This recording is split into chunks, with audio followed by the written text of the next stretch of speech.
Anyone hoping to trek the Inca Trail in 2018 better start planning, as permits are about to be released 4 months earlier than usual.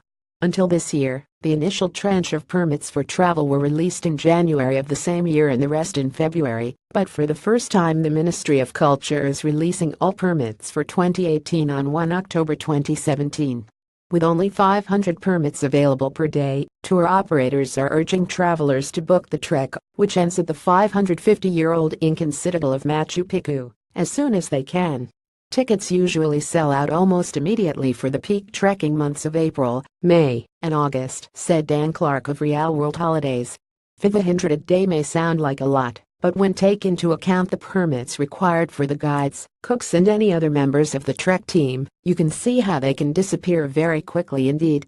Permits can only be obtained through an officially licensed company that operates the 4-day trek. They cannot be bought separately. The classic Inca Trail is the most popular of all of specialist South American operator Real World's trips. Travelers who miss out on Inca Trail permits can still trek to Machu Picchu on an alternative route, the Salcante trek, for which no permit is needed. On the Salcante trek, you pass through small communities and farmsteads and approach Machu Picchu from the other side. Instead of arriving at Intipunku, the Sun Gate, you get a stunning panorama, free of human interference, no transport, no farms, no tourists, said Laura Rendleton of tour operator Journey Latin America.